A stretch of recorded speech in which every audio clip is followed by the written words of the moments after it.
Everybody still with us?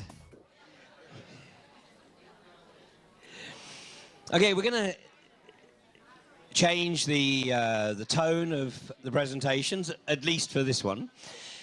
Now, my next speaker here, I have to say that I had the absolute pleasure of listening to Tony Wright give a presentation in a very unique venue. It was actually an indoor tennis court, I think. You're right. It was an indoor tennis court that was being used for an event.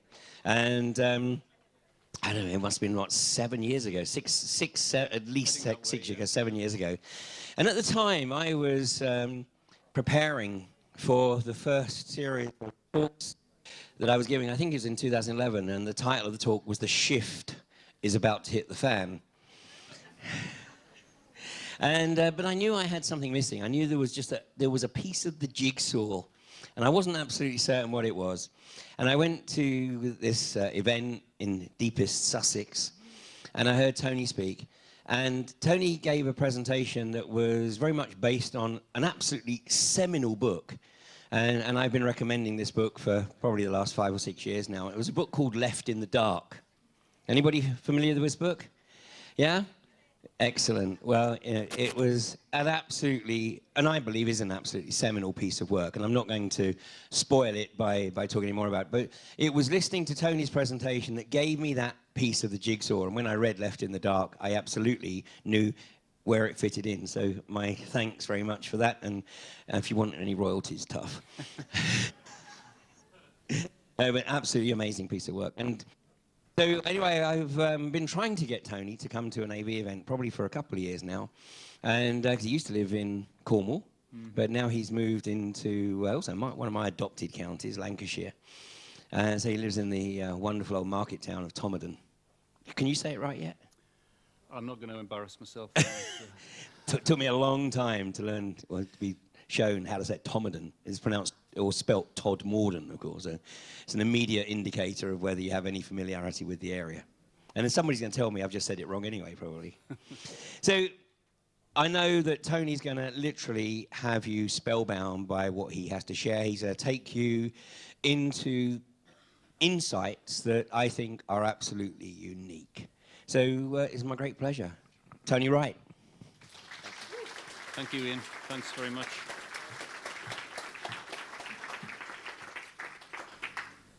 Okay, thank you, Ian. Thanks for the invite. I have been trying to get my head around what goes on here and trying to find a sort of way in, because I'm going to talk a lot about what I would call sort of the basic biology of humanity. And it's sometimes divorced from what I consider the symptoms, which I know you're all interested in. And listening to one or two of the speakers today, I think the most obvious way in is talking about our perception, really, human perception, and the myriad of different beliefs. In fact, this conference is called The Alternative Viewpoint and implies we have many different viewpoints. And a lot of people are here today because they have strong reactions to mainstream viewpoints. And I really want to try and take you on a little bit of a journey to where the substrate of these kind of beliefs and ideas come from, and suggest that, in fact, our neural system, the substrate for our perception, has gone through some pretty massive changes in recent times, and they're not particularly good changes. And I think it can begin to explain the emergence of, I think it was maybe Brian that touched on it this morning, the sort of increasing prevalence of sociopathic and even psychopathic tendencies. And in addition, why generally, not including everybody, but generally we're so susceptible to being controlled, to being brainwashed, to being hypnotized, in fact. And I think there's a lot of answers to these questions lie in the basic biology and the basic neurology. Normally when I do these talks, it's usually sort of 4 hours broken up into 3 or 4 sessions. So I can't go into all the detail that I would normally, but there are some versions of my longer talks on YouTube if you want to fill in the gaps. So I'm going to sort of go on a little bit of a whistle-stop tour around what I think are the key pieces. You may or may not agree with my conclusions initially, but I'd strongly suggest you do some research and have a look. If you've grown up with certain ideas, they may not be based on solid evidence. So we'll whiz through a few slides just to try and give you a feel for what I've been doing for the last 20, 25 years. Then hopefully slow it down a little bit and talk about some specifics, and then we'll see how we get on after that. So pretty big questions. I'm not suggesting I've got all the answers. I'm just hoping I'm starting to ask some interesting questions. Some questions, in fact, that Western culture and certainly Western academia have failed to ask. The most obvious one that comes to my mind is that we've never really questioned whether our perceptual equipment, our neural system, is actually functional. We presume it more or less works. There's a few odd things, or even a lot of odd things going on, but more or less it works. How does it work? That's certainly how Western science has approached our perceptual system. And in fact, that's very bad science, according to their protocols. You should never really presume anything. And certainly the equipment that you're using to design experiments, calibrate, and correlate the results, you should be rigorously testing that. You shouldn't presume it works. And of course, I'm talking about the equipment between our ears, because all the academics, all the scientists, and everybody else, we all share this equipment. It's regarded as one of the most complex things we know. We often presume it's highly advanced. But we've never really stopped to ask, is it working? Even though I'd suggest there's an abundance of evidence that some pretty serious problems going on. It's usually in everybody else. You know, I'm okay, everybody else is weird. Of course, everybody else is thinking exactly the same thing. So there's kind of something odd going on there. And I'm including some of the sharpest minds we have, particularly the people who kind of write the protocols, and it's disseminated down through our culture. A lot of Western science has almost been taken as gospel, when in fact they're human beings with human frailties, human weaknesses. So there's quite a lot to sort of throw into the mix, and I have to remember all the bits and pieces myself. There's quite a lot. So I'm going to start just going through a few slides and try and give you an idea of some of the areas I've covered and suggest that they are linked. They may not seem linked, but I think they are linked. And eventually a picture starts to form. It may take a little while. Hopefully by the end of the talk you'll have a better idea, or it may take a little bit of research afterwards. So it may be a case of just making some notes and perhaps wondering how on earth these pieces are linked. But after 20 odd years, I'm going to strongly suggest they are. So really classic ancient question, really, who are we, what are we? And we've all grown up with the labels, we're human beings, or we're spirit of light, or we're apes, or whatever. They're all concepts, they're all beliefs. Doesn't mean they're not accurate in some way, but they're not the reality of what we experience ourselves to be, which is what I'm going to try and get at. It's very different having an idea of what we are and what we actually experience. And I've also, I suppose, been trying to figure out really what on earth is going on and come up with a diagnosis for what I call a human condition. Many people have looked at this. I'm hardly alone in thinking we've become clinically insane, actually. And that's an idea that's been around for a long time. It's not a recent idea. I think the symptoms are getting worse. And I think with the best will in the world, if there's even the remotest possibility that we have a gremlin in our perceptual machinery, then everything else we try and do is going to run into trouble, probably going to fail. And I think it's particularly poignant that we've inherited traditions from all corners of the globe, from very distant epochs. Regardless of the dogma around these traditions now, they tend to contain the same theme, that at one time we perceived ourselves radically differently, and something began to change, and we've slowly slid into a more animalistic state, a more delusional state. It's a common theme in every spiritual and religious tradition, and yet we ignore that at our peril. We presume, well, I'm okay. Just because we understand words like delusion doesn't really inform us whether we're deluded or not. So these are just a few things to sort of keep a hold of as we go through. I am going to start with a couple of summaries. I think just to provide a framework, and you can decide for yourself as we go along whether this framework does actually pan out, whether it's the information I'm going to share with you, or whether it's experiences in your own life, or what you see around you in your immediate circle of friends or family, or culturally, and so on. So pretty forthright start, basically suggesting one half of our neural system is in very poor shape, and it's perceptually dominant. In fact, I would suggest it exhibits quite serious symptoms of what might be called a form of dementia. That's how serious I think it is. And when you have mild mental health conditions, you're typically aware that you have a problem. Once the condition gets severe, you can lose any awareness that you have a problem. And I think collectively, I'm not saying every individual, but collectively, that's pretty much where we're at. I think we have a really serious mental condition, and we're blithely unaware of it. We just look around and we see some of the symptoms. We think it's everybody else's fault.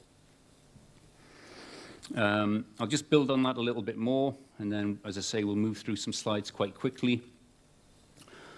And you'll start seeing maybe where these things join together. And this, I've tried wherever I can to draw on what would be considered fairly solid academic data.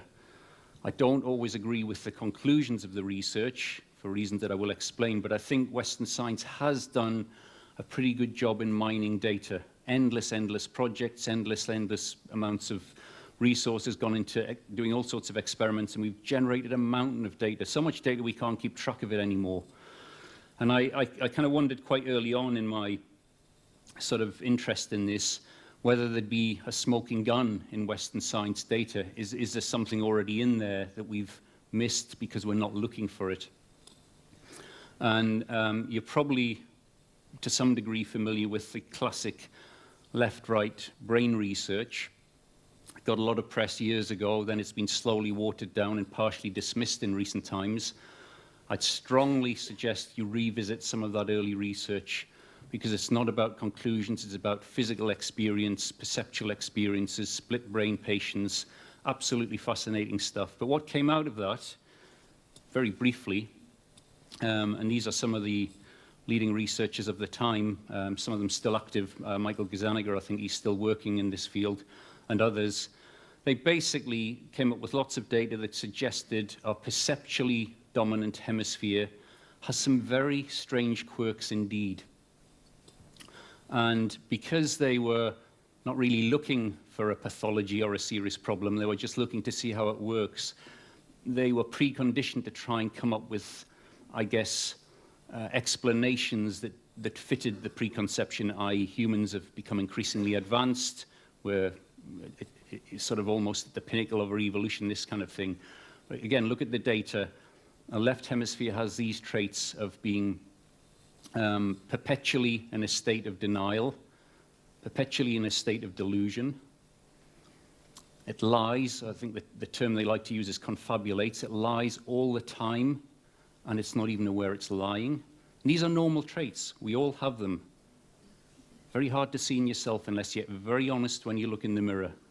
You see it in other people to some degree, and it's much more exaggerated in the split brain research, because in those kind of conditions, and there are other techniques as well, where you effectively dampen down one hemisphere or the other, or through injury or damage, it's taken offline, you start to see the traits of each hemisphere. And normally we're running in a sort of hybrid version, where we have a dominant left hemisphere, but it's moderated by what we call the subconscious. And it hides these symptoms to a degree, but they're still there, and experiments have been done to show that the sort of traits that came out of the split brain research really do exist in the normal population, as it's called. So we have a hemisphere, dominant hemisphere, that has these traits as normal. And of course the explanations were, well, it must be adaptive, there must be good reasons for this. There's even PhD papers written on trying to explain why humans are so good at self-deception. That's how absurd it's got. Nobody's ever asked the question, well, maybe there's a problem here, maybe our neural system isn't working. Never really entered the equation. Of course, and again, just to re-emphasize, the left hemisphere will tell stories. It will make up stories to fit its preconceived conclusions wherever it can, unless the evidence is so overwhelming, then it breaks and something has to give.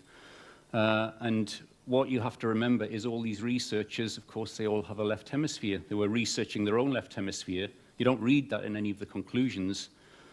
So they're coming up with this data about how the left hemisphere lies all the time. It will make up stories to get the conclusion it wants. And then they write up their data, and it's like, oh yeah, everything's fine, even though they've just produced data suggesting we have a serious problem. So again, please check this out. I have drawn on this data, but check it out for yourself. A lot of it's online. And if you look at it with fresh eyes, drop your preconceptions and just look at it as if it was for the first time, the traits of the left hemisphere. Oh my God, it's really scary. And it ties in wonderfully well with these Arcadian mythologies, these oral traditions, the spiritual traditions, right through into the kind of more sort of religious ideas that are still around today, particularly when they talk about sliding into delusion. I find it fascinating. It's not proof. It's fascinating that there's an ancient tradition and then modern neurology's turned up exactly the same thing. And to me, it should have sent shockwaves. We should have been, oh my God, let's drop everything. We haven't a clue what we're doing. But in fact, we're so deluded, so much in denial, we just keep on going, which is kind of almost what you'd expect. So again, back to the sort of story. A lot of people have been looking at this, how we get from apparently living in the forest for a very long time, not much going on there, primitive, didn't invent anything, and eventually we end up with all sorts of wonderful technological inventions. Everything's fantastic, up to modern day where bigger, shinier, faster. Of course, the humanity in this is shrinking all the time, and we become obsessed with technology and our technological achievements. Classic left brain symptoms doesn't really have much humanity left in it. The humanity we tend to see, again, is filtering through from the less damaged hemisphere. So we become obsessed in measuring ourselves by technological achievements, regardless of the cost, the human cost. And we know it goes on. We're all collectively responsible. You know, the equipment we're using to put this presentation on, somewhere down the chain of supply, it includes massive poverty, children down mines. We know this, and yet we still continue with it.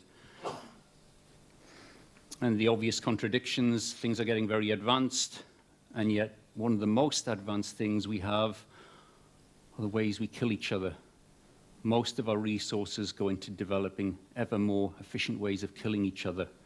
And a lot of Western economies are propped up by defense contracts.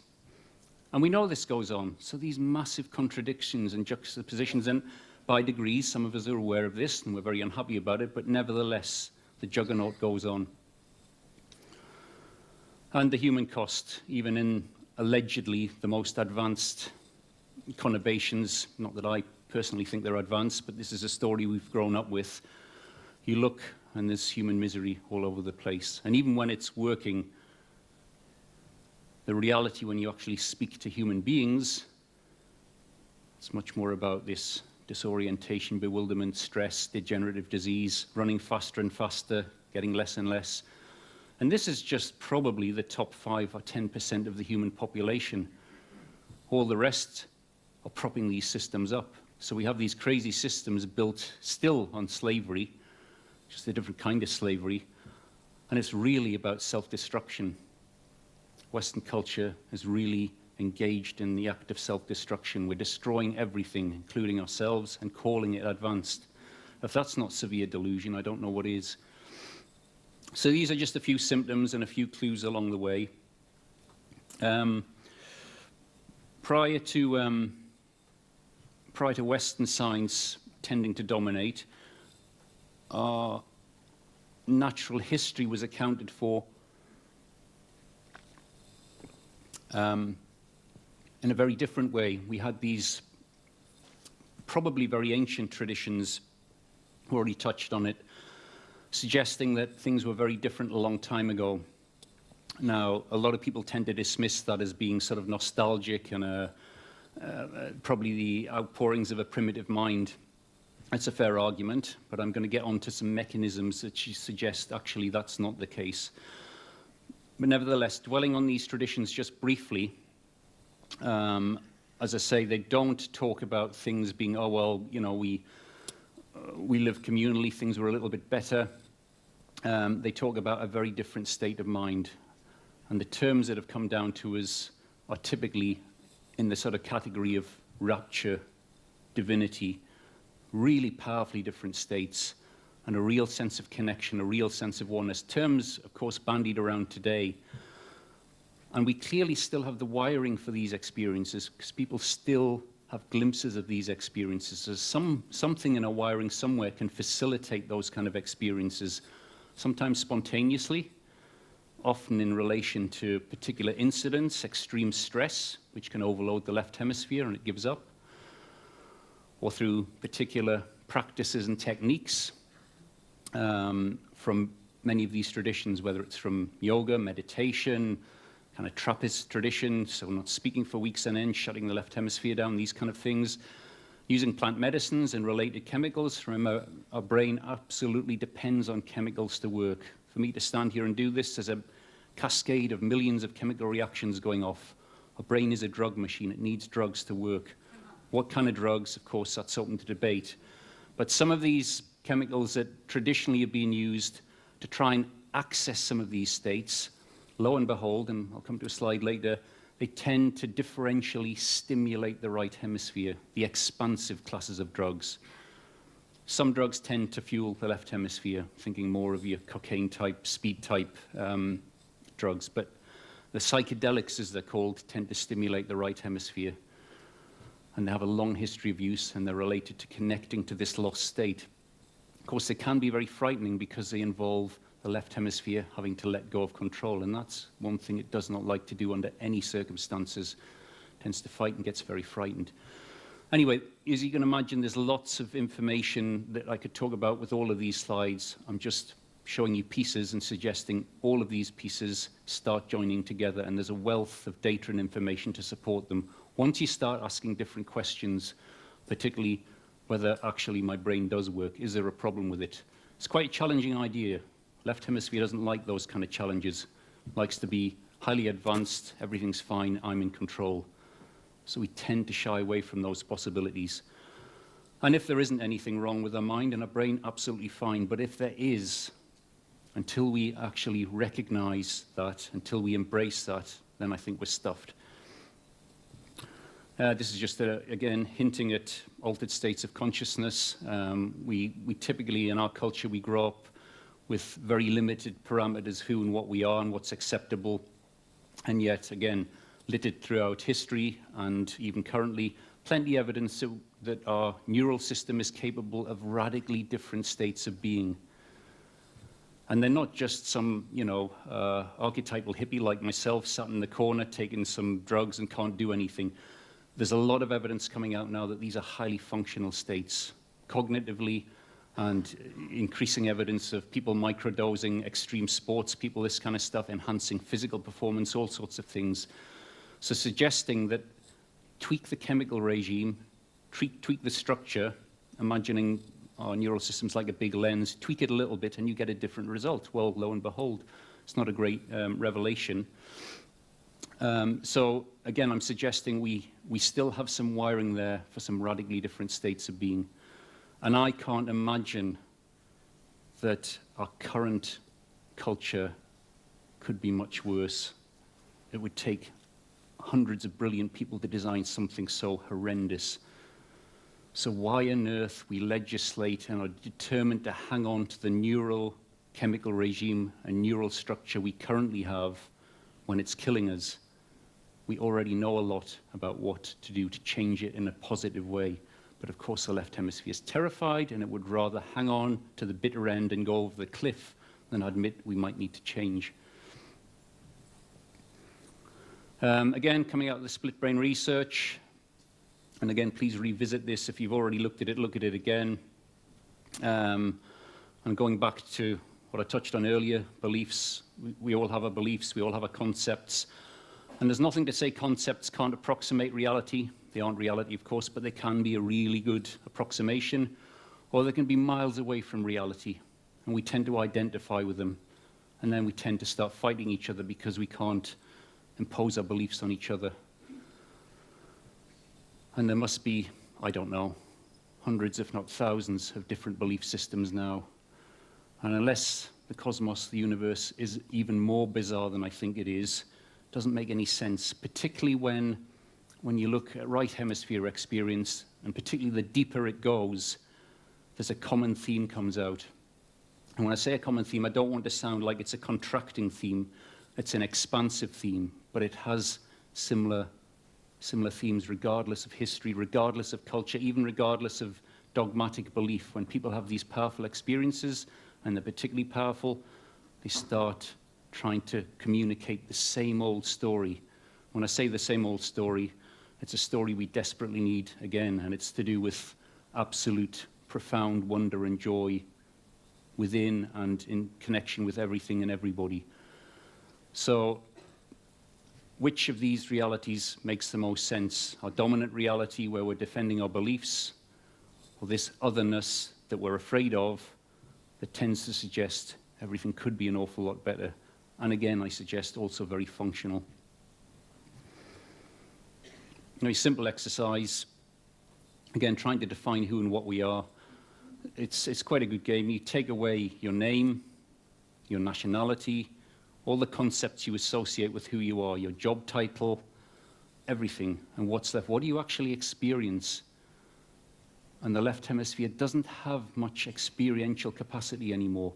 It'll spurt out some labels as if that means something.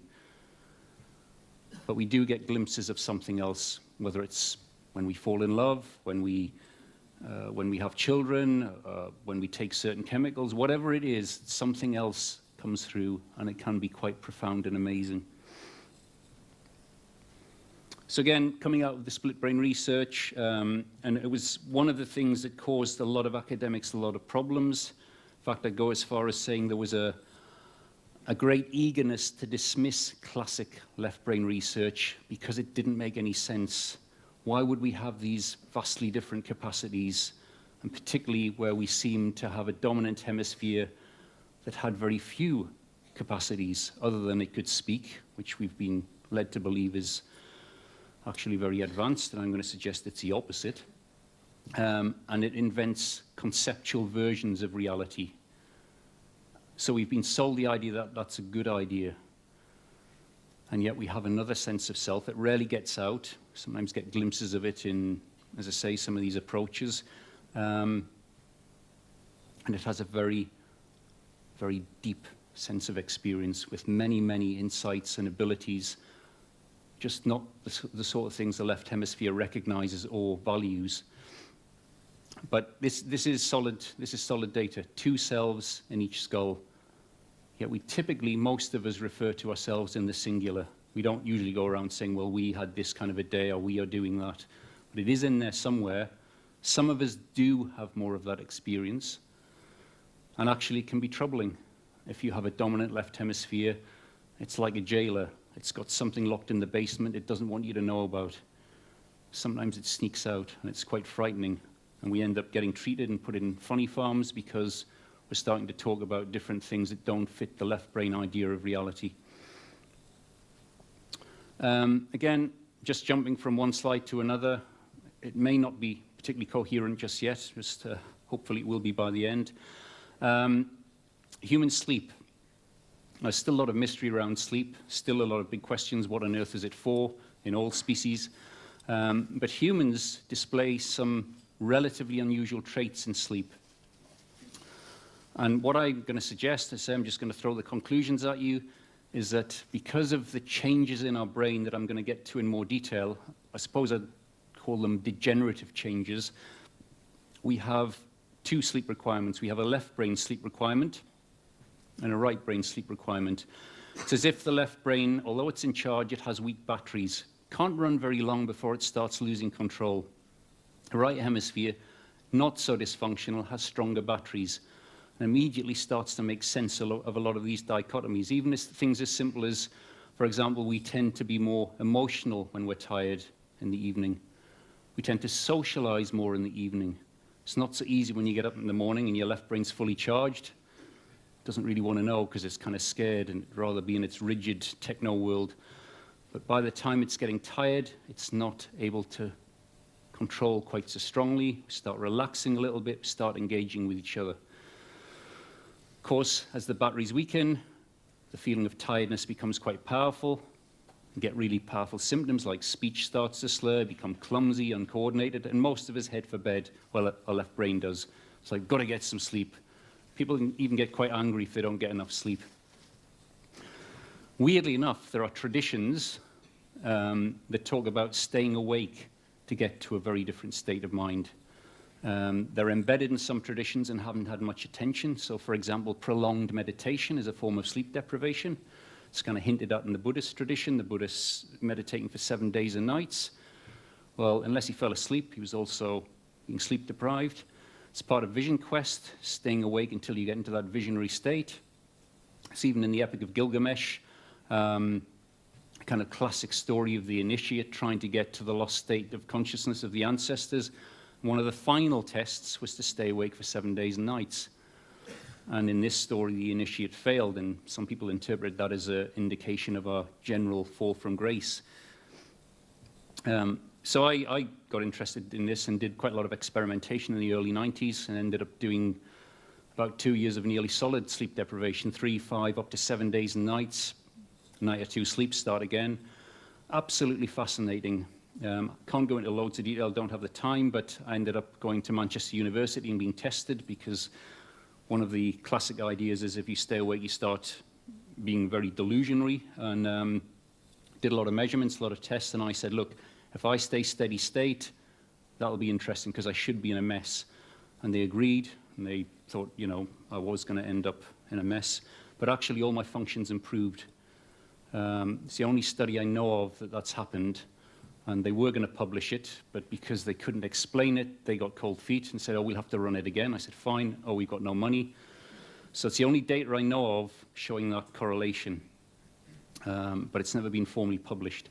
Anyway, other things coming out of sleep, sleepwalking. So we're asleep, and yet something else can take our body, run off with it, and do quite complex things, including driving, going to the fridge and eating, robbing banks, although that might just be a clever defense, I don't know. But quite bizarre. Then dream insights, I'm sure you've come across this. Lucid dreaming, a lot of weird stuff behind the veil. How do we explain that? What's going on? Again, sort of throwing quite a broad net here. I'm saying there's physical symptoms as well. This all does come back to our neural system, our consciousness system. And just to, I usually say this at the start of the talk, I'll say it now, I'm not saying we are our brain at all. It's still a massive mystery. But the evidence that our brain is really hugely implicated in our perception and changing the neural structure, the neurochemistry, even a tiny bit, can have a massive impact. So it has a role. Exactly what that role is, who knows? I tend to see it more like some kind of weird lens, and something comes through when the lens is aligned, and it doesn't if it's not aligned. That's just my own personal view. But I just wanted to say I'm not saying we are a brain. I know it's a very reductionist thing. So getting to handedness, again, it's another mystery. Lots of papers written on it. Something to do with spear throwing and God knows what else. I've come to the conclusion that handedness is simply a physical symptom of lopsidedness. Simple as that. Why on earth? I'm quite strongly right-handed. Interestingly, I'm not when I stay awake. And the Manchester results bore that out. My left hand got better than my right hand, became more dexterous. But typically, most of us have one hand that doesn't work very well. You try and do fiddly things with it. You try and do things that you're not used to, and it's really awkward. Try writing with your other hand. Some people are ambidextrous, quite unusual, but does exist. But most of us have a hand that just doesn't work very well. Why on earth would we have that? What's the adaptive benefit of having a hand that doesn't work very well? Just something to think about. I show this slide at other talks, and it's really about it's a comment on the desperate efforts to explain human origins within Western academia. and all the, well, there's maybe 3 or 4 main theories, and they're slowly falling apart. There's this kind of idea that nothing went on in the forest, even though, interestingly, tropical forests are one of the few places you get large, unusual brains. So it already exists as a mechanism in there that we don't understand. And it was somehow when we came out of the forest, desperate to get away from a place that was relatively safe, into these harsh environments, whether it's savanna, coastal dwelling, wherever else it was, and that somehow drove our intelligence and increased our brain. But when you look at the basic chemistry, there's just nothing in the savanna to build and run a very complex neural system. If there was, they would have emerged there before. In fact, neural tissue is very expensive to build, it's very expensive to run, and actually, it's not really essential for survival. There's many, many species have survived, apparently, for millions and millions, tens of millions of years, with minuscule neural systems in similar environments. So what on earth is this huge brain for? Where did it come from? Why did it emerge? Well, it struck me quite early on that people talk about the human neural system being one of the most complex things we know. We also have come to the conclusion collectively, Western science, that tropical forests, from a molecular ecology point of view, so the chemistry, again, the most complex environment we know. Tropical forests off the scale in terms of complex biochemistry. So is it a huge leap to start thinking, well, most complex neural systems, most complex ecology, is there a connection? Oh, no, it's when we came out of the forest, went to these hostile environments, there's nothing there to build a brain, nothing there to run it, that's where it happened. Doesn't make any sense. We'll get to that a little bit more in a minute. Kind of touched on this already. I guess a lot of people here are interested in what we called higher function. I'm going to suggest it's lost function. We once had this, and it's virtually all gone. And the relics of it live in the other hemisphere, and it's hard to get at. But these are important questions, I think. If we have the wiring for this, if we have that capacity, and it's still glimpsed, as I say, using these approaches or techniques or spontaneously, where did the wiring come from? What did it evolve for in the first place? And why the hell can't we get access to it? What's the point of having these amazing abilities when most of us spend most of our lives in a relatively mundane state? It doesn't make any sense.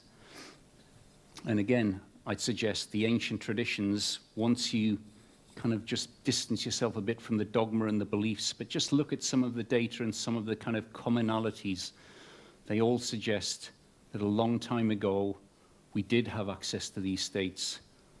And they often talk in very specific terms, some kind of ecological disaster. And from that point on, we've had sort of periods of degeneration followed by further periods of degeneration. They don't say things went a little bit wrong. They actually talk in, I think the classic ages of man is one way to look at it, where there's been several major crashes. And we're at the wrong end of that story. I know it's challenging, but when you look what we're doing, actually, we shouldn't be surprised at all. You know, I don't think there's any evidence that we've made more of a mess of things than we are now, even though we're so advanced. And some of these ancient traditions, they actually are quite specific. And again, I think it correlates well with modern neurology. They go as far as talking about there being this difficult to articulate, of course, but this sort of sense of total connection. And it was a divine state. It wasn't the kind of state you'd go, well, I've had enough of that now, I'm going to go to the chip shop or something. You'd stay there forever if you could. And then something happened, and a different state started to emerge, and eventually usurped this ancient state. And this new state is closer to the common state we are in now. And it sounds to me like it could correlate with the emergence of cerebral dominance. You have two hemispheres working in perfect unison, and we'll talk about that in a minute. System starts failing, one side starts failing more than the other, but that failure brings with it loss of function, loss of perception, which is frightening. And that's one of the reasons it starts to take control. So the lesser function takes over, even though it's losing function all the time, and we end up with a state or a neural system with very little capacity, but great capacity for lying. Again, touched on this already. most of us have grown up with the idea that speech is one of the wondrous achievements of human evolution. And speech is left brain, not language necessarily, but speech. And yet, very simple analysis, singing, way more complex than speech, carries way more information. Why would we trade singing for speech? The left hemisphere, certainly by the time we've gone through puberty, and we'll talk about why that happens, typically finds it very difficult to sing, or when it does, it doesn't sound that good really. And yet, we have buried in us a singing voice. Pretty much everyone. Can be hard to find, and interestingly, it can come out maybe when you've had a drink.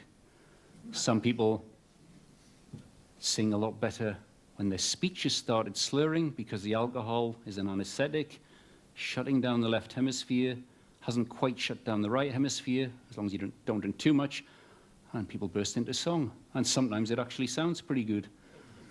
And it's a great form of communication. And I've said this in several talks. I've never risen to the challenge yet. But if I had the resolve, shall we say, to sing this operatic style, you'd find it far more entertaining, and the information would be much better. I'm just too much of a coward. But that, again, tells me something and should tell you something. You know, we have a far better communication system, and yet we bought into this idea that the thing I'm doing now is somehow more advanced. And of course, singing and complex movement and dance, they were part of many practices, because it's a case of you can get the tail to wag the dog. You stay in your speech mode, and you're helping the left hemisphere stay in charge. Push yourself out of that. I'm not saying it's not challenging, but it can be done. The ancient idea of trance dance, nothing new about it. Singing, dancing, moving. Left hemisphere is useless at that. It's terrified of it. It can manage a very simple beat, very simple rhythm. That's about it. You want to move into complex stuff, you have to engage the right hemisphere. And by doing that, you start bringing through some of the other traits, and it feels bloody amazing as well. It should be, you know, enforced on us, but of course it's actually legislated against, because it's scary. So again, just more clues. Each one of these slides has a whole story about it. I'm just repeating myself now. I'm just providing you little glimpses of the areas that I think all join together and start coming together as a kind of collage of what may have happened. Slightly more controversial, but quite interesting. And there's elements of male fertility and male sexual function that I could touch on as well. But in some ways, this is more interesting, because what I'm going to get to is that for the longest period of human evolution, according to Western science and echoed in these ancient traditions, there were two reproductive systems co-evolving. A typical mammalian reproductive system, which there's been a lot of study on, and, bizarrely enough, the angiosperm reproductive system, the angiosperm female reproductive system. So what do I mean by that? The flowering plants, the trees of the forest, they're swollen female sex organs. That's one of the unique things that jumped out at me. I have a little bit of training in plant sciences and so on, and then I got interested in more human-related anthropology things. And looking at all the data, it's like, well, there's a lot written about this, but nobody seems to have made the connection that if you have a relationship with the forest, not only a relationship with the forest, but a symbiotic relationship with the trees, which is accepted, it's based on seed dissemination, what you're actually doing is ingesting the female reproductive organs of the angiosperms. So that's how we were evolving. We were, on a daily basis, eating the sex organs of a whole other kingdom. Now, if that's not really weird, I don't know what is. Pretty damn unique in evolutionary history. Of course, lots of species, plant species, produce fruit in all sorts of climates, and lots of things eat fruits. So you think, well, there's nothing unique in that, and to some degree, that's correct. However, when you look at the non-seasonal tropical forests, you've got savanna, woodland, seasonal tropical forest, which is very rich biochemically, but still seasonal. There are niches within that, depending on the climate regime of the time, that can be described as non-seasonal tropical forests. They're typically on the equator, but not all of the equator. And there's no real difference day or night, any time of the year, or day length, which is important. It's a very stable niche as long as it's protected by these kind of outliers of forest. And that's one place where you can eat fruit 24/7 for hundreds of thousands, even millions of years. You can form a stable relationship with the female reproductive organs of the flowering plants. And lo and behold, the physiology fits that very well. We're all wearing clothes in here. Now, I know in more recent times we've become really weirded out by our bodies, and that's all really kind of creepy and stuff. But that aside, temperature. We need a minimum of about 22 degrees to feel comfortable. That's the minimum. And we're quite happy up to about 30, 35. Exactly what you'd get in these kind of environments.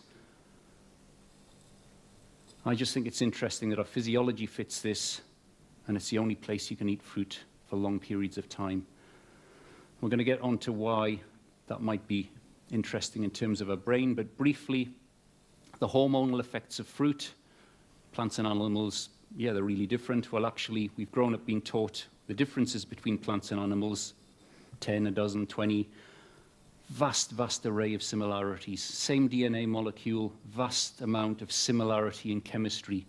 The main difference is mammals, most animals, produce a fraction of the chemistry of plants. We're like parasites.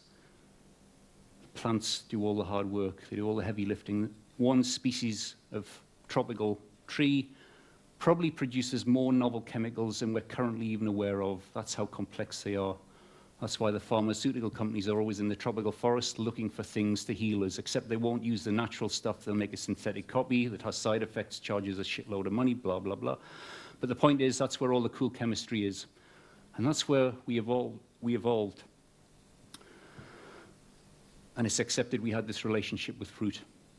So what I'm going to say very briefly is two reproductive systems co-evolving. It had some very strange effects on the human reproductive system. And what we have now, with a lot of our systems, is a system that doesn't work very well anymore. So, for example, menopause, almost unique to humans. We kind of run out of fertility long before we die. And then we have classic monthly ovulation and so on, lots of explanations for it, a lot of kind of taboos around it. But if you look at how these things work and you start kind of extrapolating and reverse engineering, you put this chemistry back in, you have a symbiotic reproductive system, in fact, a symbiotic organism. I'm going to get to that eventually. I'm going to say basically humans were symbiotic, and particularly our new brain. But focusing on the reproductive system, it's like all the hormonal elements have gone, and we're now left with a very basic mammalian system. And yeah, we've got synthetic HRT and all this kind of stuff, which is, for the most part, potentially very dangerous. We had permanent hormonally active chemicals flooding through us 24/7 from conception to death. And what I think is happening now is this archaic estrous cycle's re-emerged because we're missing vast amounts of hormonally active chemistry.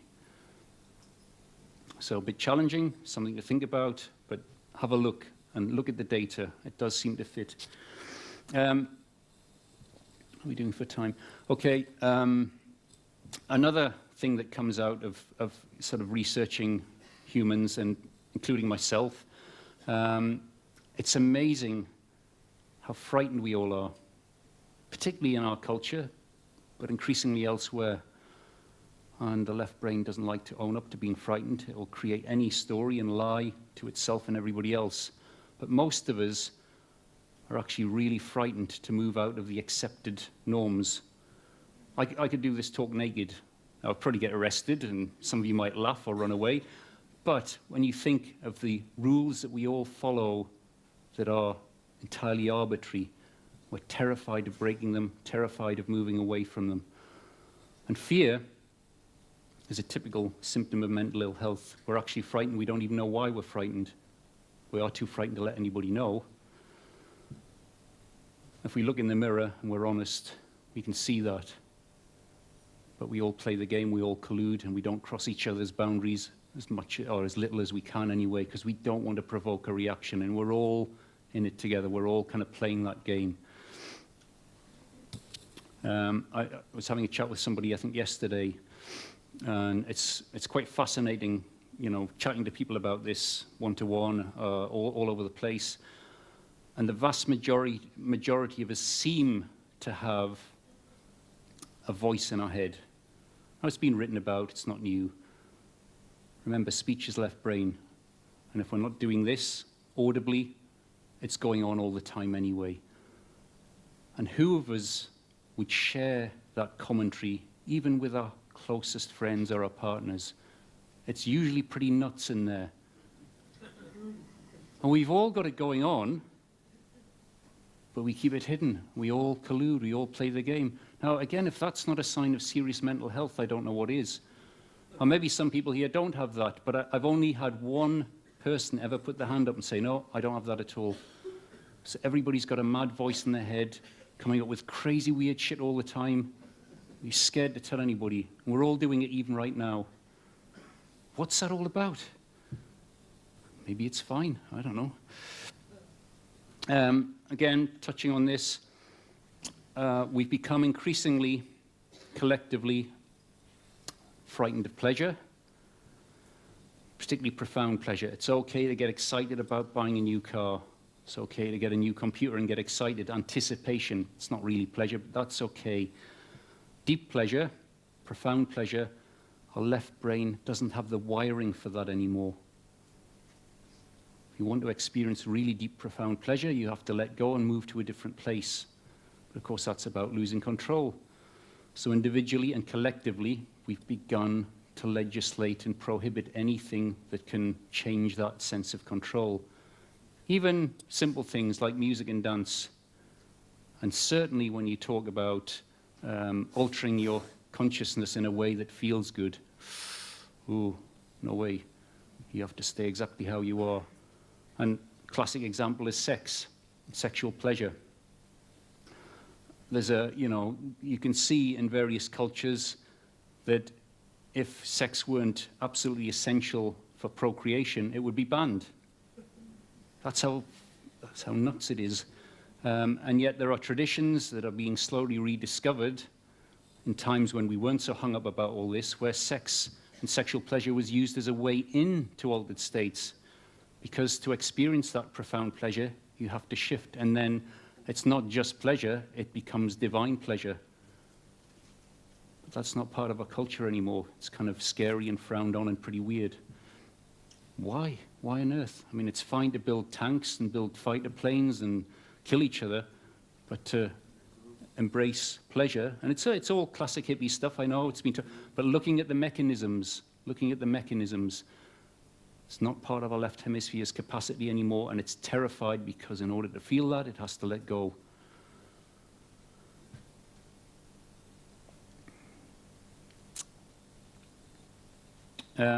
Collectively, our health, not too good anymore. It's quite a major understatement.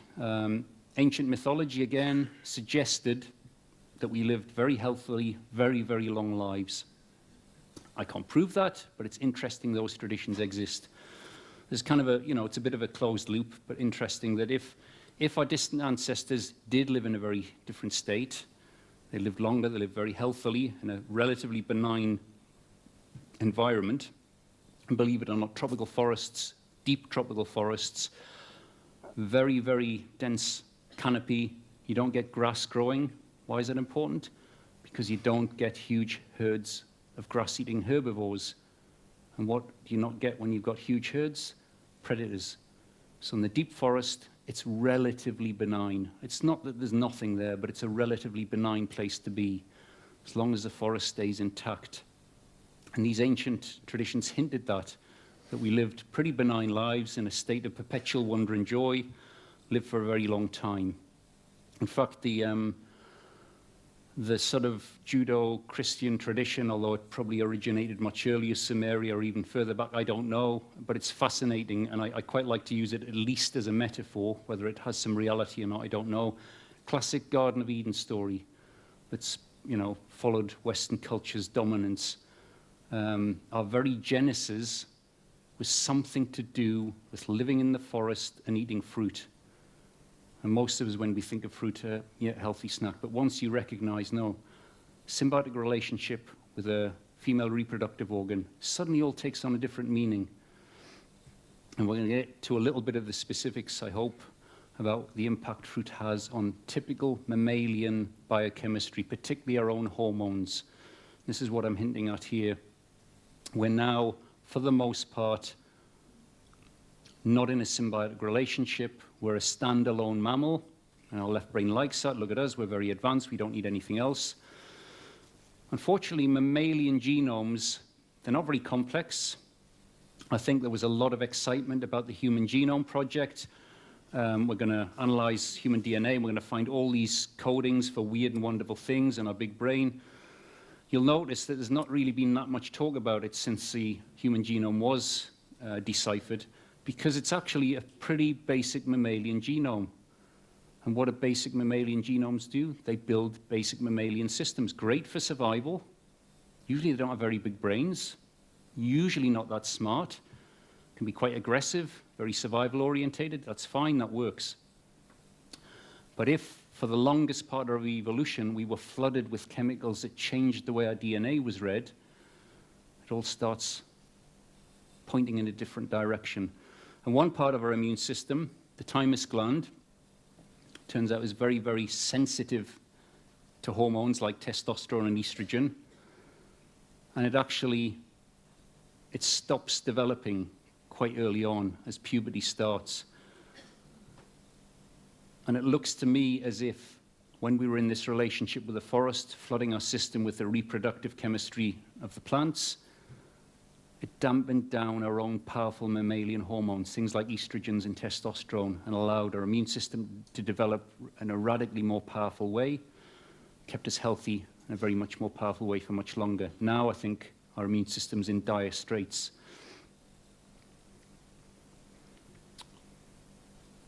I touch on this as well. I'm sure at least some of you have been interested in the pineal gland and some of the recent research and so on. Fascinating gland. Produces, or known to produce, at least a couple of chemicals, melatonin and phenylalanine. Some interest in DMT, it's still a little bit shaky. Never mind.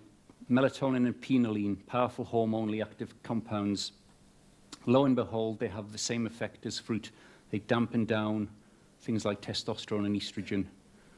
And interestingly, fruit contains chemicals that can stimulate the pineal. Used to be thought that the pineal was bulletproof. It couldn't be affected by external chemistry.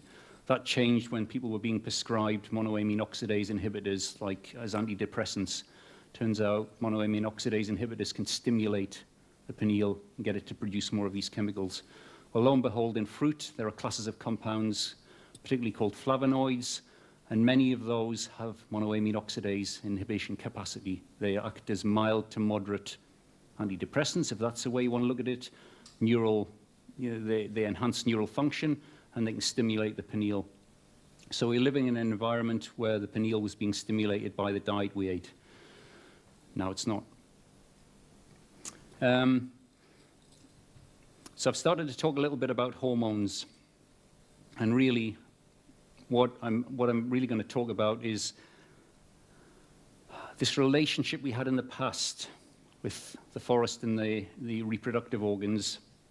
The biggest impact it had was moderating and inhibiting our own mammalian hormones, the ones I've mentioned already that we're probably all familiar with, estrogens and testosterone.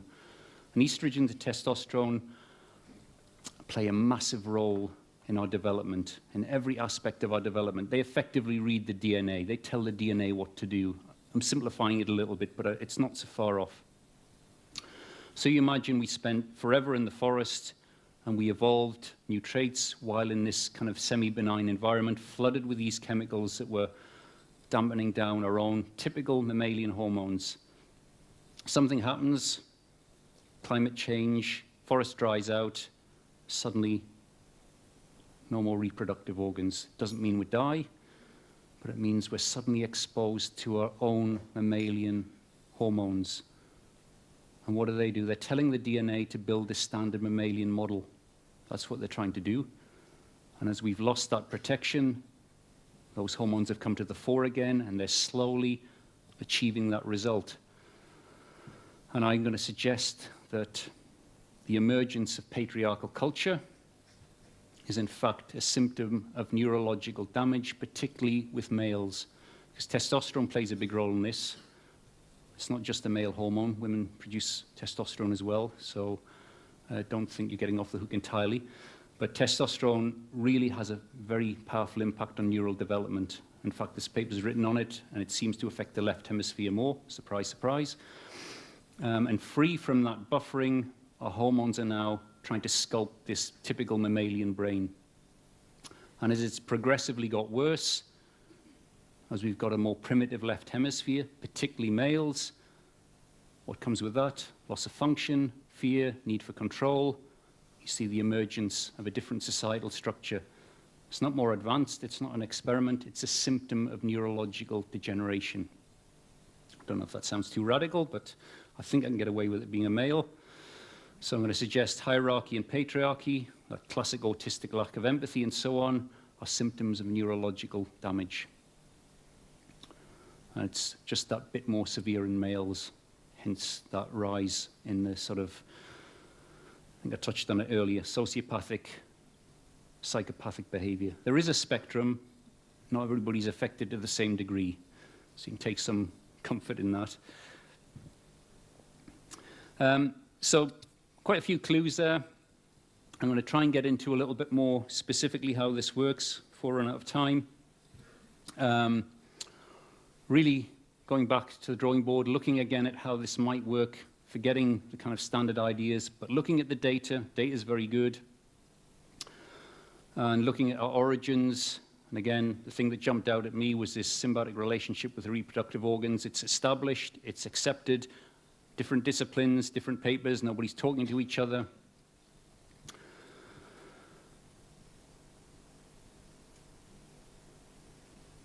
And beyond the most complex environment, what we've really got is this special relationship. And in a nutshell, what I'm exploring at the minute, a way of explaining this, if you think about typical human life cycle, or most mammalian life cycles, you have conception, in utero development, then you have fetal, post-fetal stage, juvenile stage. Now, if you think about the juvenile stage of most mammals, radically different from the adult stage. So different, in fact, that you could almost say they're different species, even aggressive species. If you look at predatory animals, when they're very young, quite playful, a lot of fun going on there. They're not as aggressive. Yeah, they kind of rough and tumble stuff going on, but they're not anything like aggressive as the adults. And we see it, of course, in our lifespan. We have this juvenile phase, and it's not as clear to see in Western culture, I think, because of extremely poor diet and all sorts of other factors.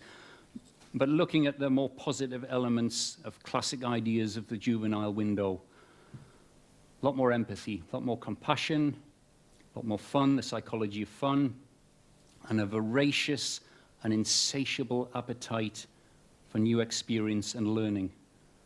Why? Because neural tissue in the juvenile form is incredibly plastic, and it just soaks stuff up. Can't throw enough stuff in there quickly enough. Now, in most species, it's a brief window. You learn enough to survive, and then the sex hormones cut in, and it turns you into a reproductive machine. That's a classic sort of way these things go. And in that process, the hormones, they're creating a sort of reproductively mature species, a mammal, but it changes the brain structure. It differentiates, it becomes more rigid and compartmentalized. You lose this uniform juvenile there, and it becomes a more adult brain. And it runs to a greater degree on programs it's already learned. And that works for most mammals, it's fine, it's a successful approach. But I'm going to suggest what happened with humans is something wonderfully rare was lost. Basically, this relationship with fruit inhibited our maturation, stopped us maturing in the way we normally would have done, and we were becoming adult size, I think, but our physiology was becoming more and more juvenile, to the point where we were just about able to reproduce. And the cool thing that came out of that was a kind of brand new layer of juvenile neural tissue. We call it the neocortex. It's been the source of great mystery. Why did we grow this big new layer of neural tissue? We didn't need it to survive. It's huge, it's expensive to run. As it happens, fruit's rich in simple sugars, which is exactly what it runs on, so it's not a big deal when you're in the forest. But it brings with it the possibility that we retained those juvenile features, voracious appetite for new experience. Well, if you retain that all your life, you become hyper-intelligent. You have phenomenal intelligence. And again, it's hinted at in these ancient traditions, vastly more intelligent, probably a very different kind of intelligence. And that juvenile phase was entirely dependent on this symbiotic relationship. The fruit inhibited the normal developmental mechanisms that allowed a new juvenile layer to emerge. And interestingly enough, when you have juvenile neural tissue, it runs the hormone system in a juvenile way. It's kind of called the neuroendocrine system. So children, young children, they have a different hormone regime to adults. They're producing more juvenile hormones. It keeps them juvenile for a period. So that combination of fruit and a new juvenile brain starts growing. That's when the brain grows, before we hit puberty. So it's expanding. It's juvenile tissue. It's running a juvenile neuroendocrine system.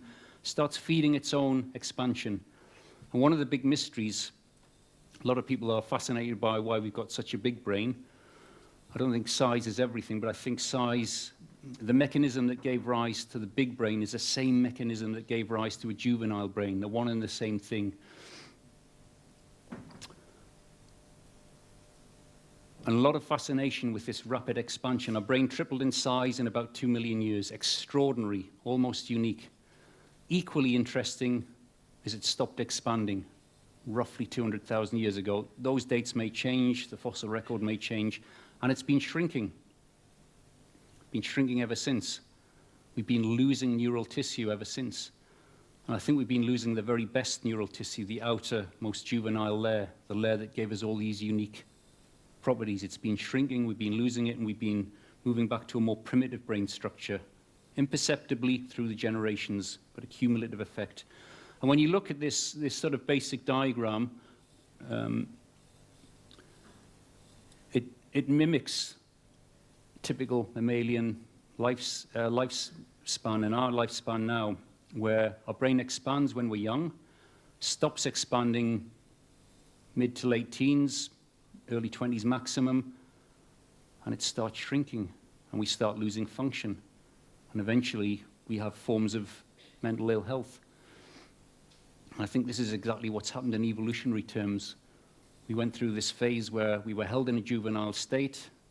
Our juvenile state kind of bootstrapped itself up. We grew an enormous juvenile brain with all these unusual traits. And then the forest disappeared. We were exposed to our own hormones, and it stopped expanding overnight. Very difficult to explain all those things unless it's a real-time effect. It's not an evolutionary thing in the classic sense. It's not locked in our genes. It's messing around with hormones. It's like we were engineered by the plants.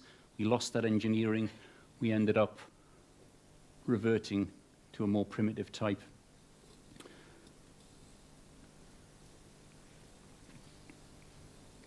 And this tries to explain it in a little bit more detail. This is kind of standard idea of development.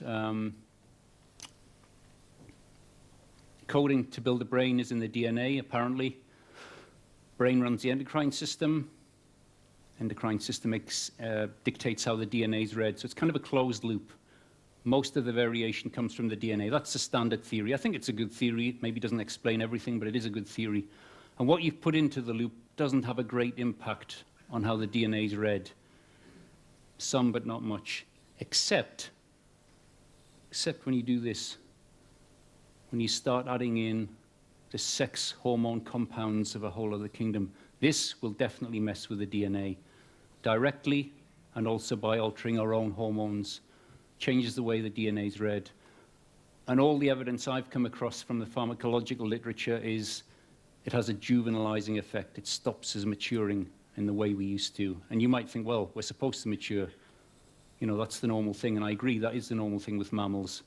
But I think what set us apart was our maturation was slowed down and almost stopped, held in stasis, allowing us to grow this huge brain, juvenile tissue with all these amazing traits.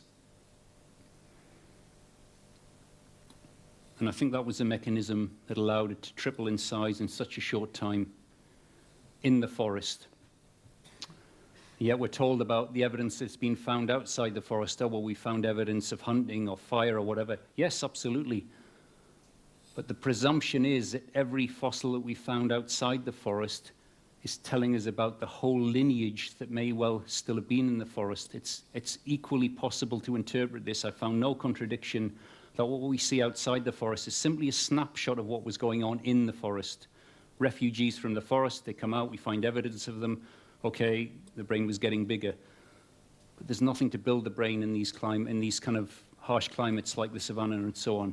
All the stuff you need to build and run a brain is in here.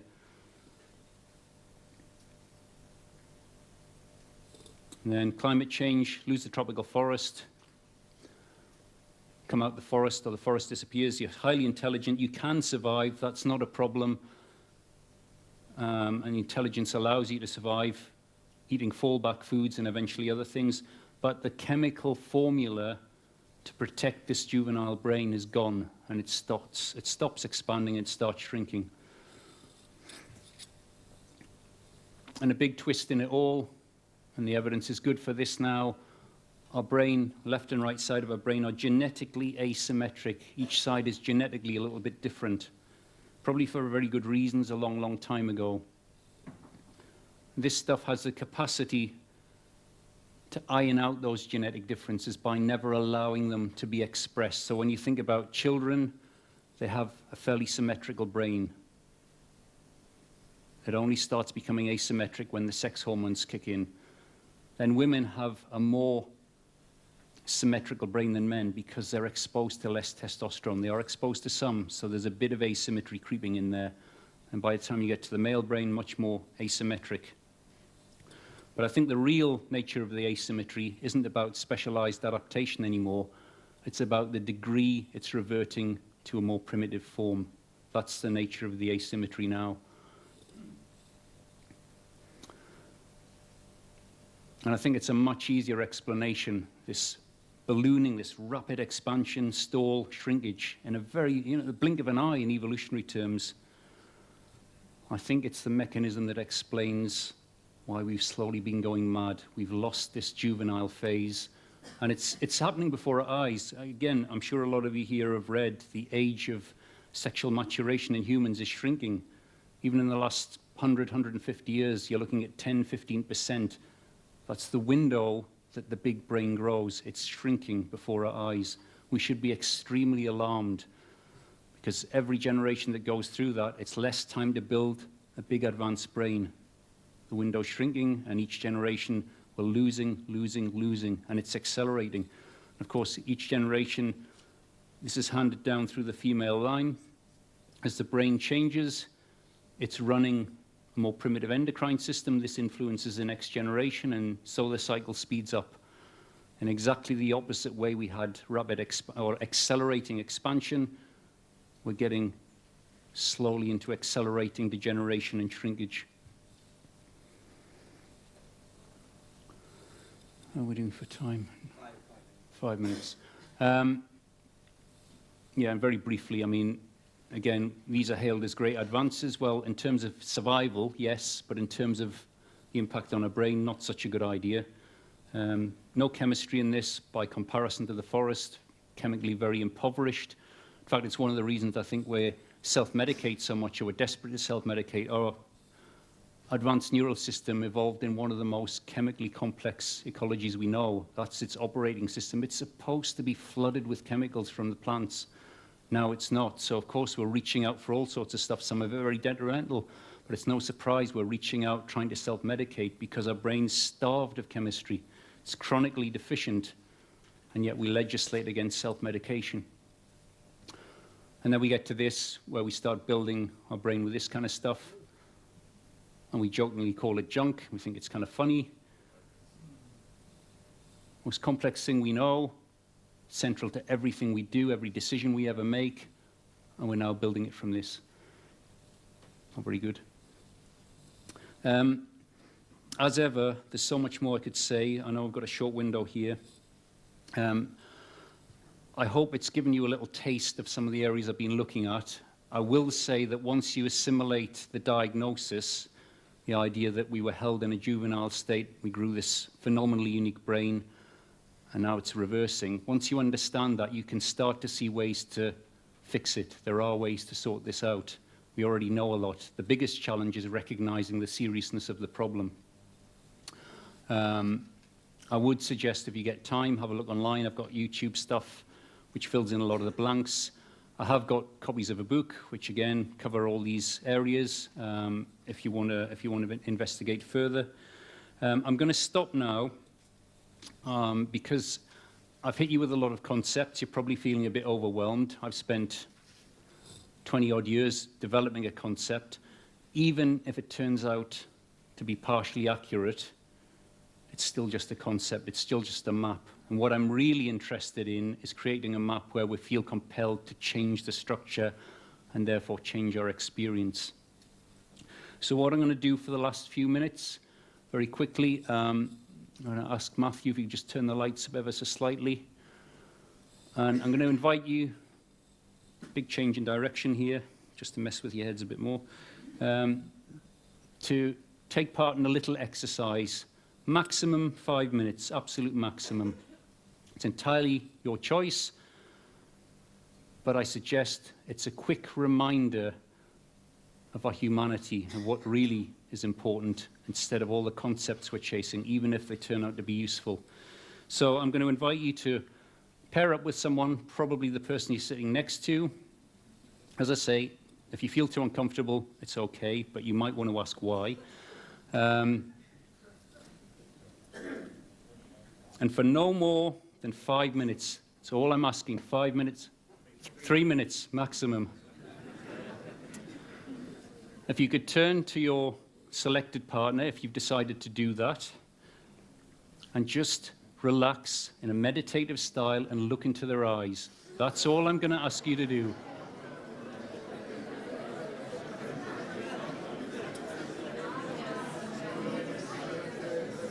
Preferably quiet, just relax. No need for all that left brain chatter. 3 minutes if you can manage it. Just relax, look into someone else's eyes. And I tell you what helps, if you can dare do it, is smile a little bit. It changes things.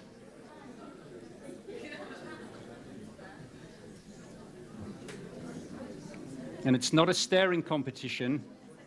It's really about allowing yourself to be seen. I know that's scary, but I promise nothing's going to happen. Just relax and allow yourself to be seen. And you might be surprised. Okay, we'll let you off the hook now. I think it's time to move on. Sorry for the rushed presentation. There's so much I'd like to say, but it's a very short. Thank you very much.